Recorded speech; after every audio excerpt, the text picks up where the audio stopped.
Bonjour à tous, aujourd'hui dans Waldorado, je vous emmène chez Ego. Derrière la marque de cuisine sur mesure bien connue, c'est une entreprise familiale qui continue son expansion en Belgique, mais aussi à l'étranger. Avec aujourd'hui 650 collaborateurs, quels sont les secrets de leur réussite ?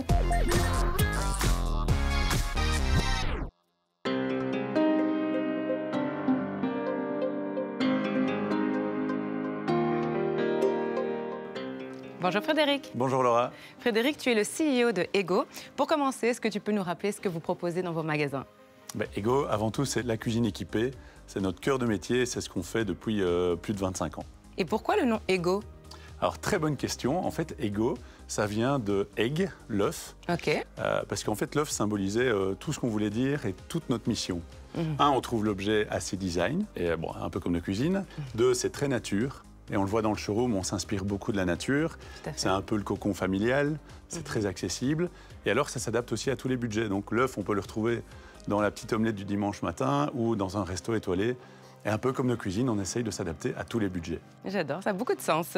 Alors récemment, vous avez décidé de sortir de la cuisine, de vous diversifier. Pourquoi ?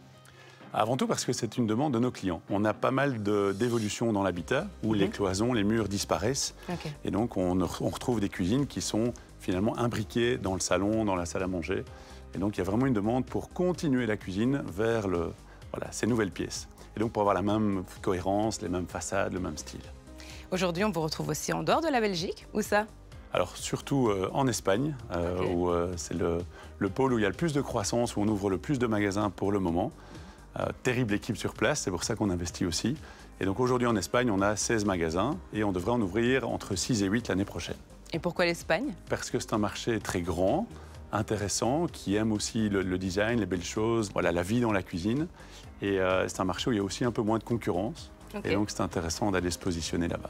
Quels sont les grands chiffres de l'entreprise aujourd'hui ? Alors Ego, les quelques chiffres clés, c'est 20 000 projets par an, 650 collaborateurs. Et on travaille aussi avec environ 300 partenaires de pause, qu'on considère d'ailleurs comme des collègues. Donc c'est vrai que quand on met tout le monde dans la boucle, ça fait une belle équipe. Ah, c'est clair, c'est clair. Et selon toi, Frédéric, quel est le secret de votre succès ? Le secret, c'est une passion pour le fait de rendre le design accessible. Ah oui. Donc on va se battre à tous les niveaux de la chaîne pour mieux négocier, mieux acheter, optimiser les coûts pour arriver à un design accessible. Ça, c'est le premier élément. Et le deuxième, la clé du succès, les hommes et les femmes de l'entreprise. Donc la marque va attirer le client, mais ce qui fait vraiment la différence au final quand on signe un projet de cuisine, c'est la personne avec qui on a passé 2 heures, 3 heures et qui a designé le projet. Mais super, merci beaucoup Frédéric. Merci à vous.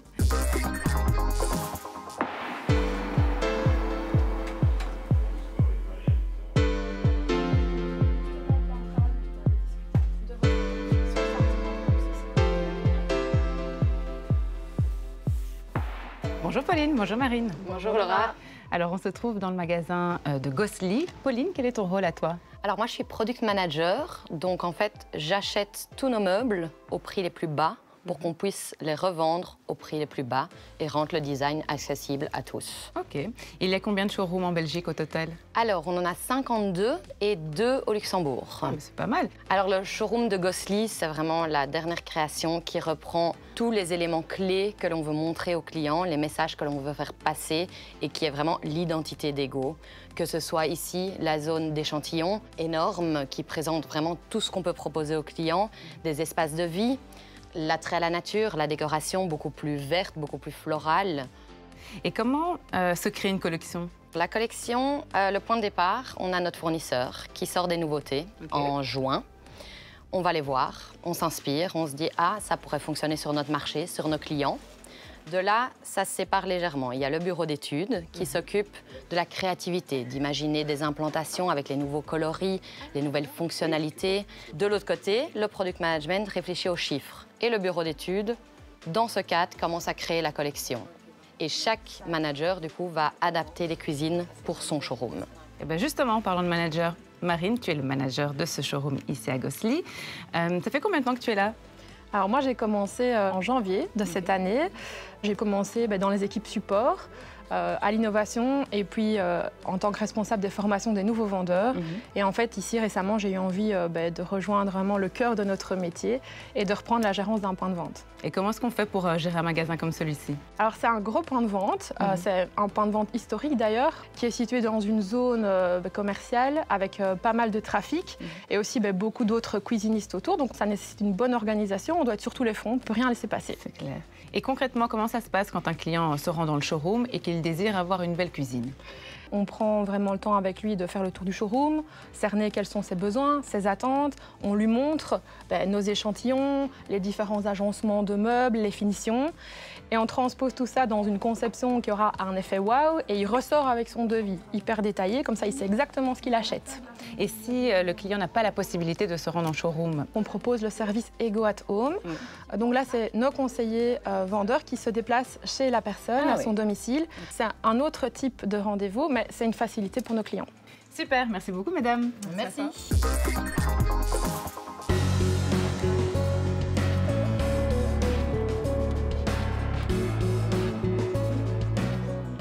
Salut Julie. Salut Laura. Alors Julie, on se trouve dans vos nouveaux bureaux. Ça fait combien de temps que vous avez emménagé ici? Un petit peu plus d'1 an maintenant. Ok. Quelle est ta fonction à toi? Je représente le service client. Je suis gestionnaire de projet. Ok, donc dans le processus, tu interviens à quel moment? À partir de la commande du projet d'aménagement de notre client. Donc une fois que le mesurage est fait, que c'est validé en magasin, nous, gestionnaires, on peut lancer les commandes auprès des différents fournisseurs. On dit un peu que tu es le chef d'orchestre, c'est correct? C'est exact. Donc je suis le lien entre les différents intervenants, c'est-à-dire les fournisseurs, les placeurs, le client, la logistique, etc.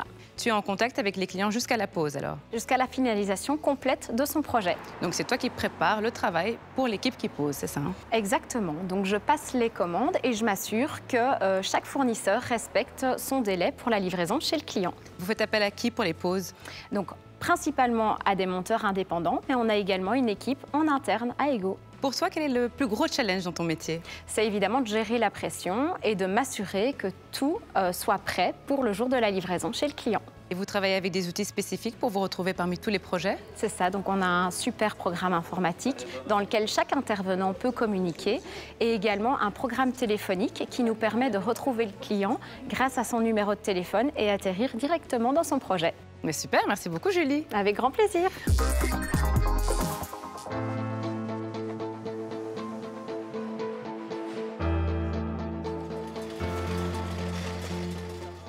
Bonjour Mathieu. Bonjour Laura. Mathieu, tu es le responsable des opérations logistiques. Dis-moi, il se passe quoi ici?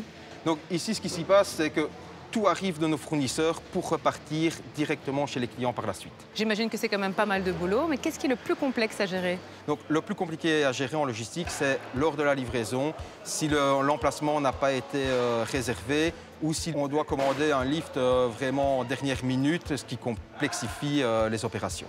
Et vous livrez combien de cuisines par jour? En période normale, on livre du lundi au samedi. On livre plus ou moins 60 à 70 cuisines au quotidien.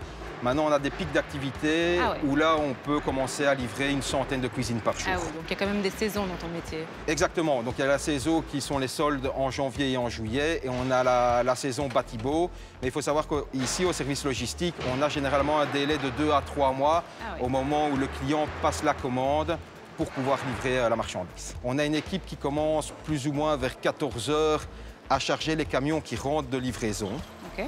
Et une fois les camions chargés, on a une équipe de livreurs qui, eux, commencent le lendemain à 6 h et qui partent en tournée dans toute la Belgique et au Luxembourg pour livrer les clients. On a une quarantaine de livreurs qui sont sur la route de tous les jours. Super, merci beaucoup Mathieu. Merci Laura.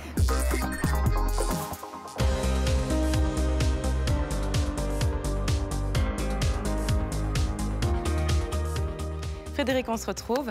J'ai vu dans le showroom qu'il y avait une cuisine live. Tu peux m'en dire plus? Exact. Alors la cuisine live, ça a été un gros projet en interne. On a mis pas mal d'équipes et le but était de se dire comment est-ce qu'on peut réduire l'impact sur la planète autour de notre produit, la cuisine. Et donc on a cherché les meilleurs produits, les plus durables. On est très fiers d'avoir trouvé une façade qui est maintenant recyclée à 99%.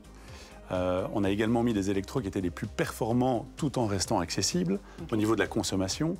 Et c'est aussi un endroit où en fait on va essayer d'éduquer le client sur comment vivre dans sa cuisine, comment manger, comment cuisiner, comment gérer les déchets pour améliorer, réduire l'impact qu'on a sur la planète. À côté de ça, vous proposez aussi la possibilité de rénover les cuisines. Ça, c'est tout nouveau. Ah, génial. C'est bien qu'on en parle. Donc, ça s'appelle, nous, le projet Relook. Et on s'est dit, c'est quand même dommage de voir des clients, on en a beaucoup, qui viennent nous voir en disant, voilà, on a racheté un appartement ou une maison et on n'aime pas la cuisine. Et donc, en réfléchissant aussi à l'impact sur la planète, on s'est dit, on va essayer d'offrir un système de relooking sans remplacer le meuble. Okay. Et donc, on est en train de lancer, dans 7 magasins en test, ce système de vinyle qu'on vient coller sur les façades. Ça relook totalement la cuisine, en plus pour un budget qui est tout à fait abordable. Mais c'est génial. Donc pour l'avenir, qu'est-ce qu'on peut vous souhaiter? Quels sont vos projets? À continuer à grandir, mais surtout à garder nos valeurs qui sont très humaines et grandir, mais sans agrandir l'impact qu'on a sur la planète. Voilà, on y réfléchit. Ben super, merci beaucoup Frédéric, on vous souhaite absolument le meilleur. C'était un plaisir de découvrir votre univers. Quant à nous, on se retrouve très bientôt dans Val d'Orado pour découvrir une nouvelle pépite wallonne. Ciao.